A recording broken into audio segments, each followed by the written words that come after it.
ఉన్న వ్యత్యాసాలను తొలగించడం కోసం సామాజిక న్యాయం అందరికీ అందివ్వడం కోసం ఉపయోగించవలసిన పరమ పవిత్రమైన సాధనం ఓటు.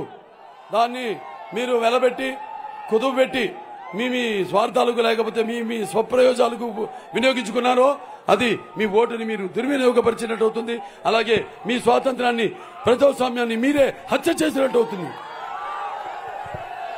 ఇవన్నీ గుర్తుపెట్టుకుని ఇంత చరిత్ర గల మన రాష్ట్రం ఈనాడు అధోగతి పాలైపోయింది.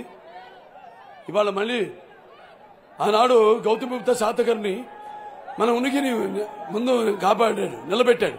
దాని తర్వాత మన ఉనికిని చాటాడు. ఎన్టీ రామారావు గారు మన ఉనికిని కాపాడారు. చంద్రబాబు నాయుడు గారు మన ఉనికిని చాటారు. ఈనాడు మనం ఉనికిని కాపాడుకోవడం, చాటుకోవలసిన రెండు బాధ్యతలు, రెండు కళ్ళల మనకున్నాయని మీ బాధ్యతని మీ ప్రతి ఒక్కరికి గుర్తు చేస్తున్నాను.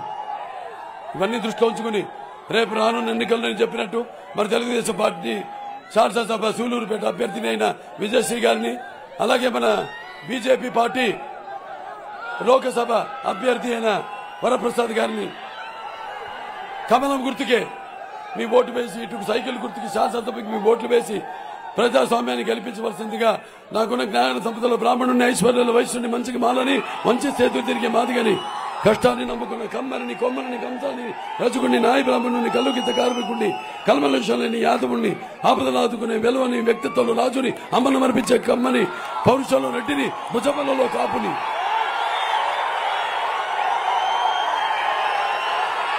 జై తెలుగుదేశం, జై తెలుగుదేశం, జై తెలుగుదేశం, జై జనసేన, జై జనసేన, జై జనసేన, జై బీజేపీ, జై బీజేపీ, జై బీజేపీ, జై కూటమి, జై కూటమి, జై కూటమి, जय एनडीए, जय एनडीए, जय एनडीए।